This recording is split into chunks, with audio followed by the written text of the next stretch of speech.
Yung mga nasa gobyerno, yung nagpapatakbo ng bansa natin na ang atin ring hinalal. Kung hindi nga dinaan sa smart magic, baka iba yung naupo. Pero ganun pa man, sila nagmamaang-maangan, parang walang problema sa bansa. So, kanina nandun kami sa isang forum na pinag-uusapan yung revision ng ating konstitusyon at maraming pag-uusap at nandun ang isang magiting natin na din ng law, si Dean Amado Valdez, at marami tayong natutunan sa kanya. Yung krimen, naganap na eh. Yung krimen, nangyari na. Ibig sabihin, nagawa na nila yung krimen eh. Nakita natin lahat. At yung ebidensya, overwhelming. Ibig sabihin, napakarami. So ang tanong, kailangan pa bang imbestigahan natin? Oo, Kailangan pa bang imbestigahan natin sila? agad. Kaya yung ginagawa nila, paano magkakaroon ng tama at patas na investigasyon? Gayong, yung nagkasala, kasama nung nag-iimbestiga. Ang nilulungo na, ginagago na lang tayo. Walang pangyayari sa investigasyon. Kasi ulitin ko, yung iniimbestigahan, kasabwat rin ng mga nag-iimbestiga. So, paano magkakaroon ng patas na paghuhusga dyan? So, ang ginawa natin, ang United People's Initiative sa pamumuno ni General Romy Bukis, ang ating magiting na lead coordinator ng United People's Initiative, gumalaw tayo sa isang mapayapang pamamaraan. Tayo po ay sanay na sa ganito. Ulitin ko po, ang mga kapatid nating mga kapulisan, kakampi po natin lahat yan. Maniwala kayo sa akin. Yung damdamin natin, damdamin nila. Yung damdamin nila, damdamin natin. Nagkataon lang na hindi pwede silang sumigaw doon sa gusto nilang isigaw dahil nasa servisyo pa sila. Ganun ang ating mga kapatid na sundalo. Yung damdamin natin, damdamin nila. Yung damdamin nila, damdamin natin. Kaya lang hindi sila makasigaw kasi nasa servisyo pa sila. Isang kaisipan yan na itinuro sa atin ng sistema na bago kang magsalita ng laban doon sa institusyon na may nakikita kang mali, kailangan lumabas ka muna. Respeto ang tawag mo. Yun nga ang masakit. Tayong nasa tama, rumirespeto tayo doon sa mga gumagawa ng mali. Yung mga gumagawa ng mali, walang respeto doon sa mga binabalahura nila tayong bayan. So marami ng mali talaga sa bansa natin. Kung ako nga kung ako tatanungin yun, kung ako lang, sarili ko lang naman to. Actually, sa dami ng naranasan natin at ang nakawa na nangyayari, hindi na sila masaya sa bilyon. Hindi na rin sila masaya sa bilyon. Trilyon na ang usapan eh. Alam mo ba kung gaano karami ang trilyon na yan? So sa akin lang napanaginipan ko na sila lahat, na pinatay ko silang lahat eh. Sinaksak ko sa lalamunan yung karamihan sa kanila. Yun yung panaginip ko. Putak ina, kinagat ako ng lamok, nalusing ako. Putak, pinatay ko rin yung lamok. Putak ina. Patay na sana sila lahat eh. Ultimo lang ako, kampi nila eh.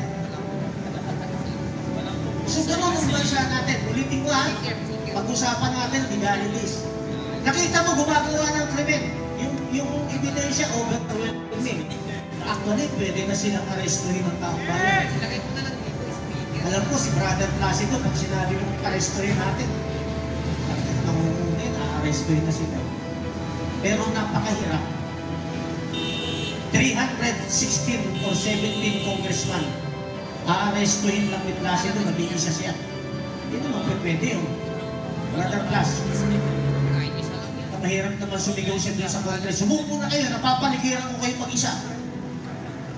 Kaya na, walang maninilala sa'yo, Brother Placido. So, kailangan marami tayo. Marami tayo, di ba? Marami. Puntahan natin sila. Takot sila eh. Yung magkagawa ng mali, takot yan sa marami na nakakaintindi ng tama. Punta na tayo doon sa winning, ha?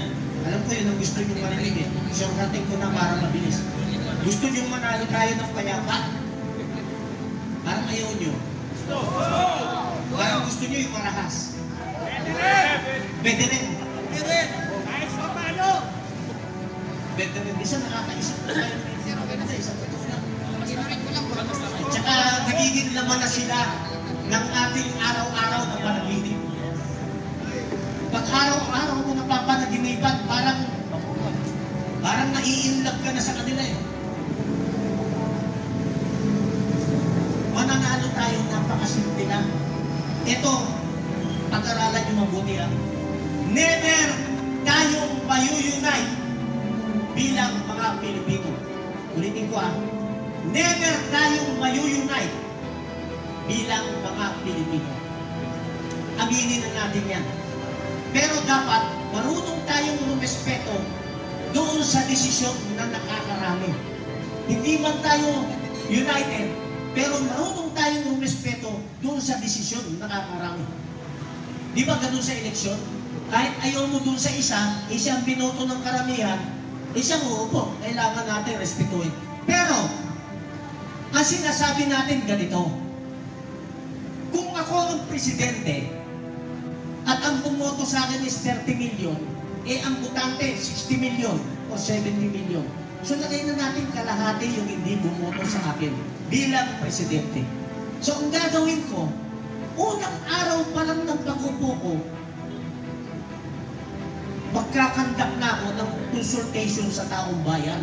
Ang sasabihin ko, salamat doon sa 30 million na nag-upo sa akin, ano ba ang gusto ninyong gawin ko para maibsa naman ang kahirapan nyo? Magtatanong ako sa taong bayan. Ngayon, ganun rin sana ang mga mayor, congressman, governor. May gumawa na ba nang nanalo sila, bumalik sila sa taong bayan at nagtanong, ano ang gusto nyong gawin ko kasi iniupo nyo o para maibsat man yung kahirapan nyo? May gumawa na ba ganung politika? Politiko? Ala? Pag nanalo na sila, gagawa sila ng gusto nila na walang consultation sa taong bayan. Bumalik tayo sa presidente. Ngayon, yung 30 million na hindi bumoto sa akin bilang presidente o hindi bumoto kay BBM, siya yung nanalo. Dapat ang gawin niya, gumawa siya ng mga bagay na magpapatotoo para hikayat niya yung 30 million na hindi bumoto sa kanya para pasubalian niya, nagkamali kayo dahil hindi niyo magbunoto. Dapat gumawa siya ng maraming tama para makita ng mga hindi bumoto, mali pala tayo, dapat pala binuto natin siya. Kaso ang ginawa niya, mas marami siyang ginagawang mali at kinukonsinti niya yung mali, kaya yung 30 million na meron siya, nabawasan pa. Agree or not? Agree or not? Binibigyan ko kayo ng malalim na kaisipan para pag nag-decide kayo, sasama bakit yan sa mga grupo na yan para mabago yung bansa. Bumalik tayo doon sa hindi mayu-unite ha. Ito, kahit sino, pasubalian nila, kung mali tayo, we will stand to be corrected. Pero ito, alam ko, 100% hindi ako pwedeng magkamali. Walang politika, katotohanan lang pag-uusapan natin. Walang politika ha. Pakinggan nyo at i-share nyo ito dahil ito ang katotohanan na nangyayari sa bansa natin. Ito ang mga liberal. Ito ang Makabayan Black. Pag Makabayan Black, yan yung mga leftist natin. Nasa wing ng CPP at PA. Alam naman ang lahat yan. Sino nag-create sa Makabayan Black? Liberal. Matagal na yung kasunduan nila. Ngayon, bakit ang liberal at saka Makabayan Black sinuportahan si BBM? Hindi lang si BBM ha. Yung tatlo, Marcos, Araneta, Romualdez. Sinuportahan nila. Bakit nila sinuportahan? Dahil si BBM lang ang kanilang vehicle. Vehicle, sasakyan nila. Si BBM lang. Para makarating sila sa 2028 election. Pag nawala si BBM ngayon, anong sinasakyan ng Makabayan Black at saka ng liberal? Nabinuot na yan noong panahon ni Digong. Nakuha nyo? Ang problema, meron pang isang malaking pwersa na sumusuporta. Sino yung malaking pwersa na yun? Western World. Wala sila sa posisyon ngayon na mawala si BBM sa pwesto. Bakit? Eh, mababago yung geopolitics positioning nila. So, sumusuporta na rin yung Western world doon kay liberal, kay makabayan, sa administration. So, apat na silang pagkakampi. At ang target nila, anybody can be a president in 2028 except Sara. Ayaw nilang makabalik ang mga Duterte. Ayaw nila. Dahil ayaw nila ng independent foreign policy. Anong ibig sabihin nun? Ayaw nila na ang istan mo, kaibigan ko ang China, kaibigan ko ang US, kaibigan ko ang Russia, kaibigan ko lahat. Ayaw ng Western world mo. Ayaw nila nun. Ang gusto nila, sila lang ang kaibigan. Sila lang ang susundin. Maraming mga Pilipino hindi alam. Kung ikaw totoo kang Pilipino, kahit ibinoto mo si Duterte at may nakita kang mali, babatikusin mo siya doon sa mali niya para maitama niya. Kung ikaw naman is bumoto kay BBM at may nakita kang mali sa kanya, babatikusin mo siya doon sa mali niyang ginagawa para maitama niya. Hindi mo siya aayunan. Yung bumabatikos doon sa binoto mo, tama ang kaisipan nun. Ibig sabihin, normal ang kanyang kaisipan. Sino yung mga hindi normal? Nakita ng mali yung ginagawa nung binoto niya, inaayaw na niya pa. Baliw o hindi? Baliw! Baliw o hindi? Baliw! Nakita mo ng mali, inaayaw na mo pa. Sa anak mo, pag may nakita ka maling ginagawa, aayunan mo? Papagalitan mo eh. Di ba? Pero bakit yung iba, nabubulag pa rin? Bakit? Sila, yung nakikinabang at makikinabang kapag nakabalik sa pwesto, sa mataas na pwesto, kapag-liberal. Sila yung makikinabang pagka nakabalik sa pwesto, ang makabayan lang. Sila ang makikinabang. Sino-sino yun ang mga yan? Karamihan, hindi lahat ng mga negosyante sa bansa natin, mga oligarko, sumusuporta yan sa liberal. Hindi lahat. Karamihan ng mga Catholic school natin, sumusuporta yan sa liberal. Binibigyan ko kayo ng malayang kaisipan para nakita ninyo, mayuyunite pa ba tayo o hindi? Hindi! Never na tayong mayuyunite. Pero pag dumami, yung mga kagaya ninyo na nagsishare ng katotohanan, maaari may pag-asa tayong mabago. Maaari. Napakahirap sa isang bansa kagaya natin. Hinulma tayo ng mainstream media para magkawatak-watak. Yaan ang itinuro sa atin, ikinulong tayo ng evil system. Mainstream media, kinulong tayo. Wala silang pinabalita na 100% tama. Mas marami ka pang mapupulot sa social media, vloggers natin, 50% hawak pa rin nila. Pandit yan. Kayong mga nandito, hindi kayo pandit. Sila pandit, marami yan. Kalabang din ninyo sa social media. Yung mali, ginagawa nilang tama. At yung tama, ginagawa nilang mali. Yan ang mainstream media. Para yung narrative nila, yung ang laging mapapanood at mapapakinggan ng tao. Ang turo ng mainstream media, kahit nung unang panahon pa, kahit mali yan, information na yun, ulit-ulitin mo. Ulit-ulitin mo sa TV. Kahit mali yan, ulit-ulitin mo. Ulit-ulitin mo. Araw-araw, buwan, taon, ulit-ulitin mo. Yung mali, pag inulit-ulit na nababasa at napapakinggan ng tao, nagiging totoo na sa ating paningin at sa ating paningin.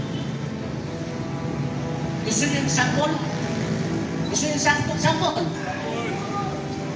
Kay Sara Duterte, paulit-ulit, 150 million. Winaldas niya, paulit-ulit, ilang taon na, 2 taon, 150 million, yung confidential fund, paulit-ulit. So kahit mali siya, nananatili sa isip ng mga tao, nakatanim na na to si Sara talaga, kurakot eh. Kasi inulit-ulit.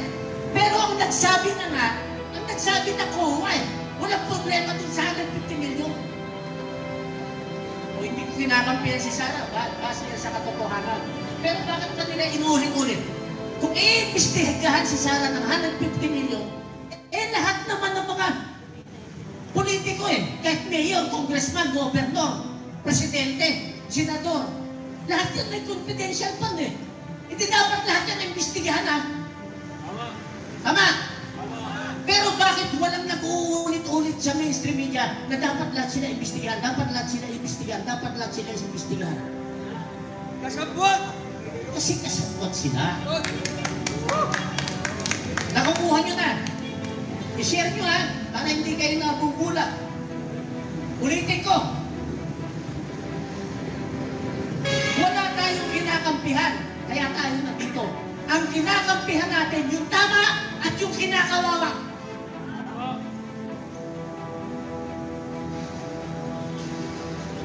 Isa yan. Paulit-ulit, mali. Putang ina. Yung matanda, 80 years old, nasa dahig pa rin. Nung dinala ng Pilipinas sa dahig, inamin na ng bansa natin na walang sikli ang batas natin. Inamin na nila.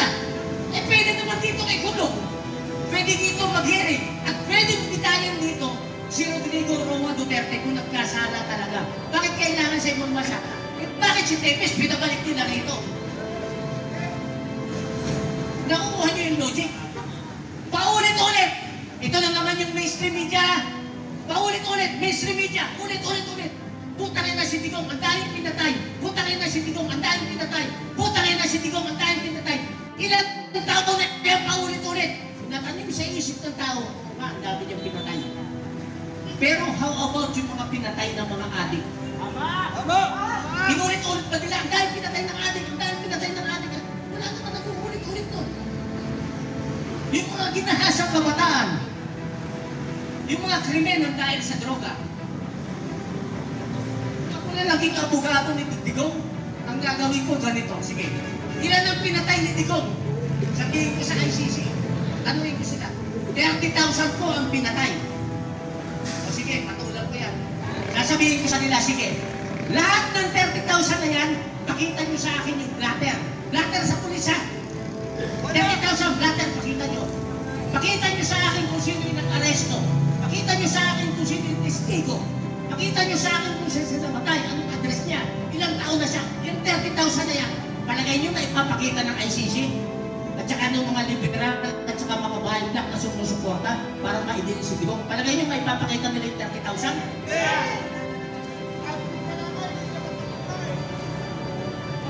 Lang meron doon. Hindi natin sinasabi walang kasalanan si Digong. Sinabi na nga niya, if this is my destiny, so be it.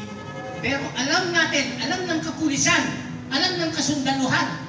Times to niyo yung sahog ng mga yan Palagay nyo, walang nagdaramdam na kapulisan nung napunta sa dihig. Palagay nyo. Palagay nyo, walang nagdaramdam ng mga sundalo. Amen! Nagkakaisa na tayo Papunta na tayo doon sa topic natin na maganda. Kung paano tayo mananalo. Gusto niyo ba malaman ngayong gabi o bukas na lang? Bukas! Bukas na lang? Ngayon na! Gusto niyo nang malaman kung paano tayo manalo? Okay. Ilan tayo ngayon dito? Bilangin nga natin. 40,000!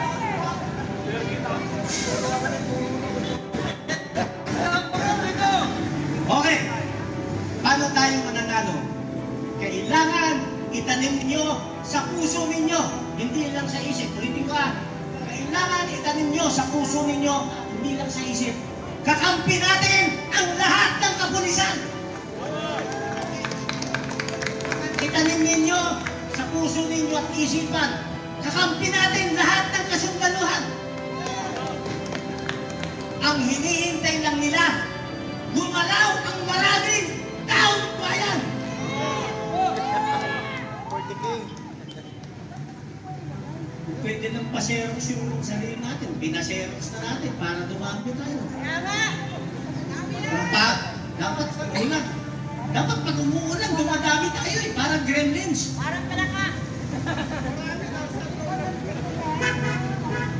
Doon sa mga pinabanggit ko, makabuluhan ba may natututunan kayo o wala?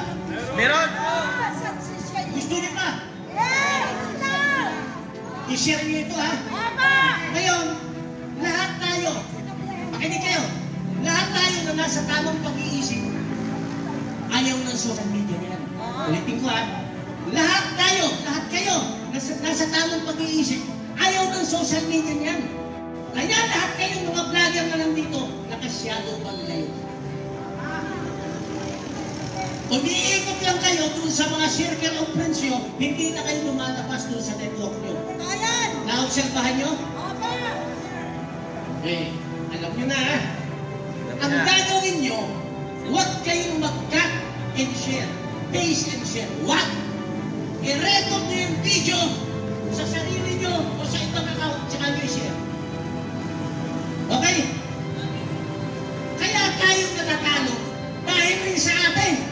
Gusto nyo matutunan kung paano manalo sa social media. Gusto nyo, ayaw nyo? Okay. Pag may nag-share na alam nating mali, ulitin ko, makinig kayo.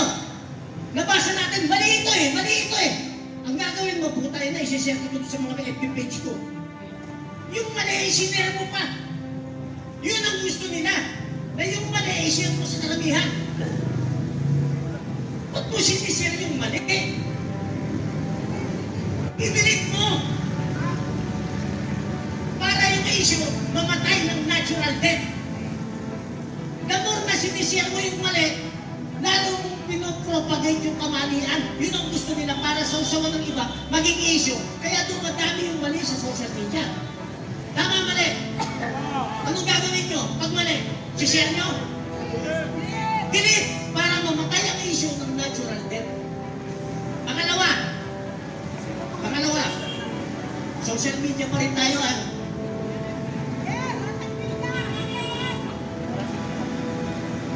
Ano raw po? Amen ba?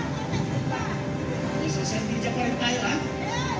Ganito, para hindi kayo nawawarningan or nako-community standard, kapag ka ang issue, sinulat lang.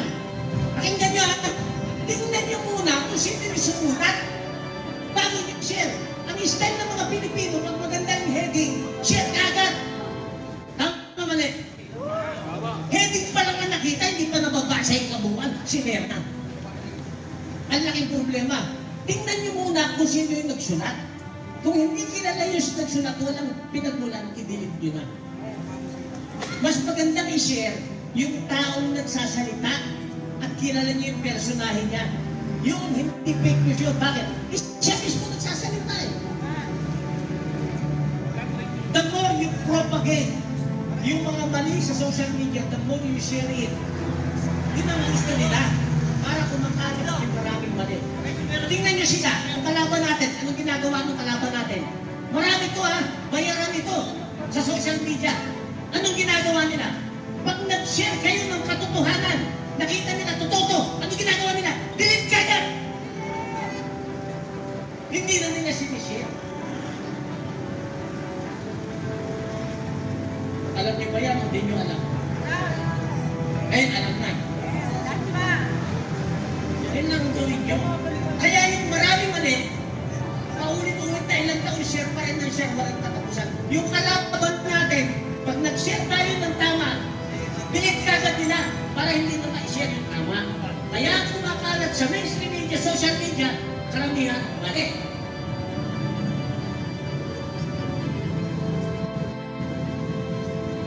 Nakukuha niyo yung logic? So, anong gagawin nyo ngayon dyan sa mga record nyo? Ngayon, ang gagawin nyo, huwag mong gamitin yung account mo para i-share siya. Kasi alam na nila yung account mo eh. Ito, ano to eh. Markado na! So, ulit, ano to, gagawin nyo to eh. Huwag mo i-share eh. Yung video mo, kumuha ka ng bata sa kalsada, na may share mo, pakishare mo ito. Ha? Huwag mong gagamitin ang account mo. Kasi hindi yan ma-isi-share.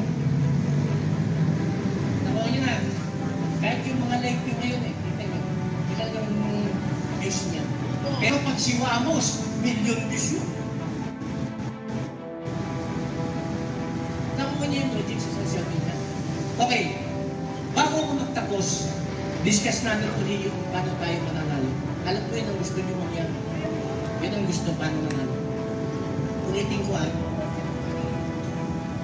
ang kapulisan, kasundaluhan, kapatid. Common knowledge naman ito. Sino lang ang grupo na nakikipaglaban na kung nakausap ng harapan sa pamunuan ng ating ancoles kay General Browner at sa mga 20 to 30 active generals from J1 to J10, sino lang ang makakausap?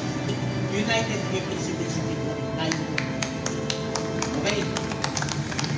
Kahit malaman ito ng ancoles, open naman ito. Alam naman nila.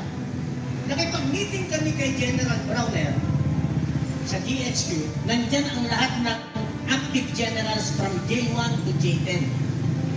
Lahat. Dinilang namin, 25 o 30 sila eh. Chief of Staff, General Browner, Vice Chief of Staff, J1 at sila. Tapos kami naman, nandito sa bilang mesa.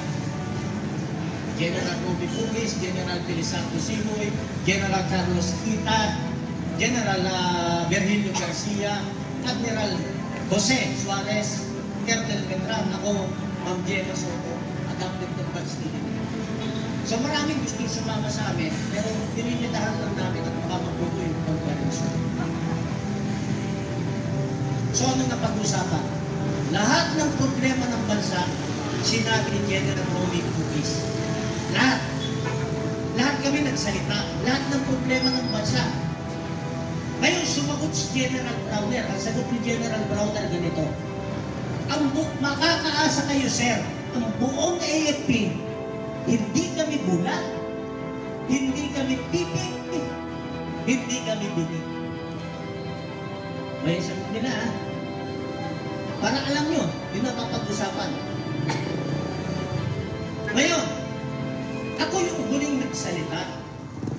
Ang sabi ko sa mga general, General Browner, sa lahat ng general active, wala na tayong maasahan sa executive branch. Tama. Tama. Lalong-lalong wala na tayong maasahan sa legislative branch, both lower and upper. Sinaid na nila ang kaban ng bayan. Ang judicial natin, wait and see. At alam natin yung iba sa kanila na susunod lang. Ang nakakatakot, hindi lahat, pero yung ibang active general na bayaran na rin ni Romualdez. Sabi ko sa kanila, pag wala nang matakbuhan ang taong bayan, wala na talaga, wala ka nang matakbuhan, isang pupunta. Mag-aarmas na ang taong bayan para proteksyonan yung natitira nilang dignidad at yung natitira nilang nag-iisang buhay. Sumagot si General Browner, Kap, sana, huwag naman mangyari yan. Sagot ko sa kanya, buti, sabi niya, makasawsawan ng ISIS o ng ibang forces, maging battleground tayo. Sagot ko sa kanya, General Browner, buti, alam ko sa kanya. Yan ang nagpag-uusap natin. Ngayon, yung lumalabas sa social media, ang daming lumalabas. May kumausap lang sa mga na hinihikayat sila mag-withdraw ng support sa Pangulo o sa gobyerno. Wala naman ganun kami na pag-usapan. Baka ibang grupo yun. Wala naman ganun. Ang sabi lang namin, sana, balik na naman nila yung kanilang pinanumpaan. Anong pinanumpaan nila? Protect the people and uphold our Constitution. May nakalagay pa sa pinagtumpaan nila na protect the President at yung mga wala. Okay. Meron tayong tinatawag sa military na hierarchy. Chain of command. Pakinggan nyo ito mabuti para unawaan nyo. Ang sabi nila, kailangan proteksyonan nila yung duly instituted o duly na inupo sa pwesto. Proteksyonan nila. Yun ang karaniwan nila sa mundo. Ang punto natin doon, Kung hindi dinaya ng Smartmatic, ang nag-upuin sa presidente, taong bayan. Ngayon, ang presidente, iniupo ng taong bayan. Pre, tikman mo nga, pre. Kung Ang nag-upo sa presidente, tikman mo kung taong bayan. tikman mo kung So dapat, okay po? ang sinusunod rin ng Armed Forces of the Sige mo Philippines, kasi. taong bayan! Oo. Iniupo lang natin yung presidente. Ngayon, bago ako magtapos, kung iniupo natin siya, pwede rin ba natin siya tanggalin?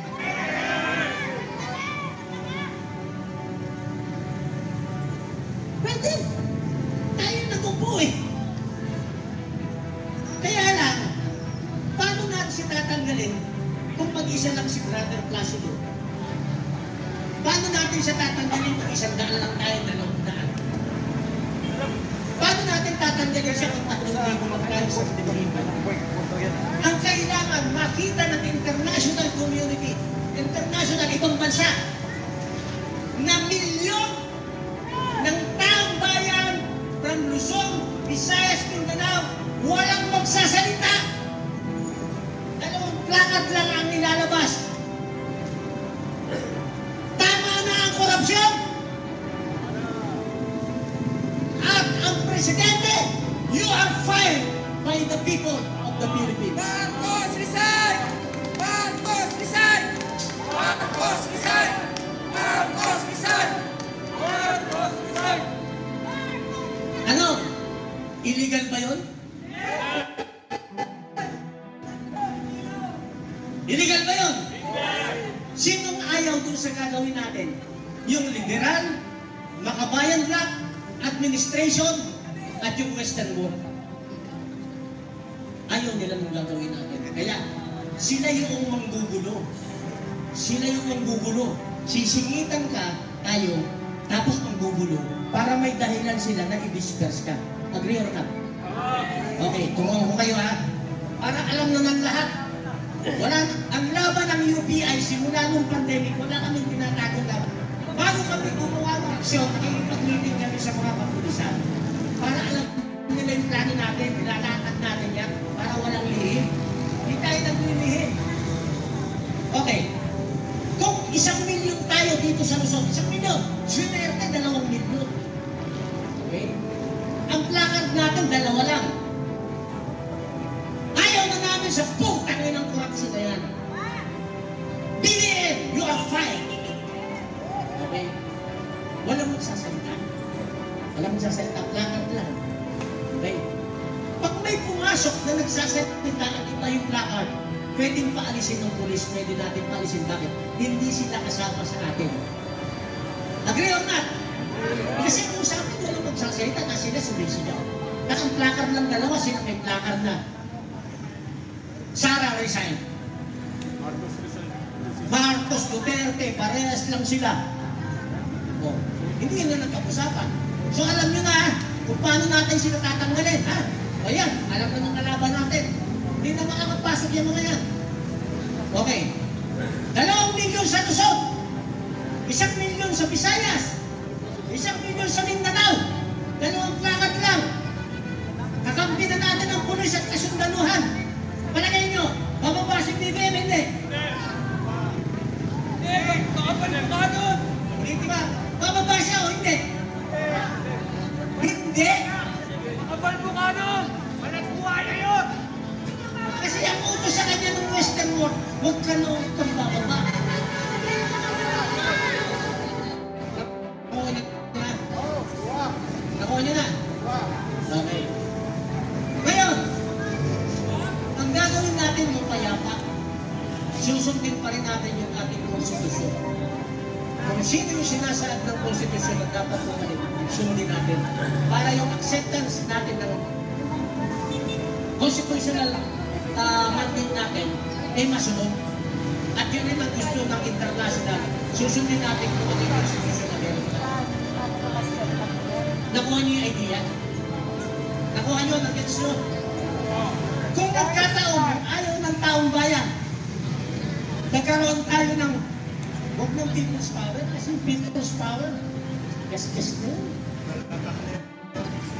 People's power 1, isang malaking kamalian. People's power 2, isang malaking kamalian. Tapos ito naman, people's power 3, baka maging kamalian. Pag-isip tayo ng tama, huwag yung people's power. Ano isasuggest nyo? Ano isasuggest nyo? Yan, pag-isipan nyo ha. Kasi bakit iniiwasan natin yan? Pagka kumilos, yung kabilang kalaban, ang gusto nila pababain si BBM para makuha na yung leadership, mga dilawan. Masisigawan nila people's power eh. Ito parehas na tayo. Dapat ibahin natin. Dapat maging unique tayo. Ano suggestion nyo? God power! God power! God power. Power Ranger. Go, go, go! Power Ranger! Para tayong anime at tayong cartoons.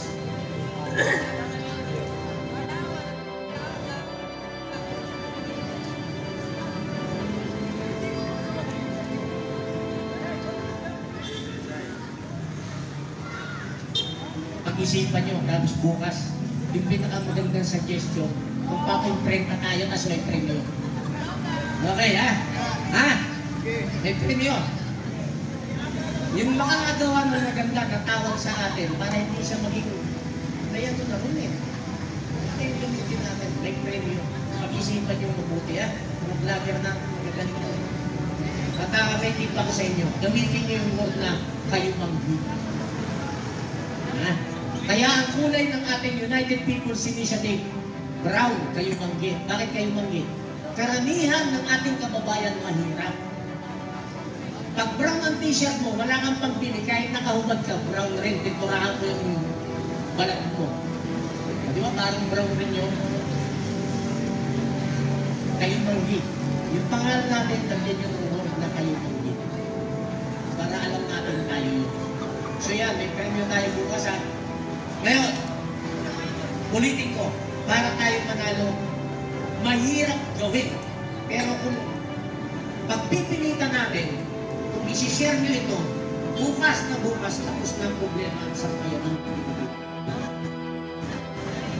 2 milyon sa Luzon, 1 milyon sa Visayas, 1 milyon sa Mindanao, 2 dapat lang, tapos na ang Mexico. Mahirap gawin.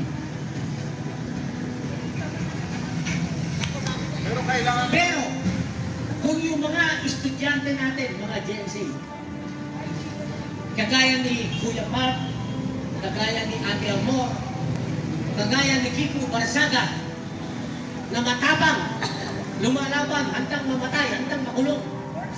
Kung karamihan ng mga Gen Z, mga estudyante natin, karamihan, ganyan ang pananaw. Marami rin ng estudyante.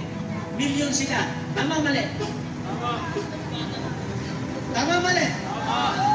Simulan nyo na i-share yung mga video na yan doon sa mga website, FB page ng mga school and universities, colleges, alumni association. I-share nyo na yan. Sila ang pag-asa ng bayan. Kung ikaw naman is Kristiyano, kung ikaw is GIN, kung ikaw is Jesus Christ Miracle Crusade member, kung ikaw ay INC member, kung ikaw ay kahit anong klase ng iyong religion, i-share mo na rin yan sa FB page nyo. Ito, kasi nananawagan na tayo na para matapos na ang laban, magkaisa na tayong lahat.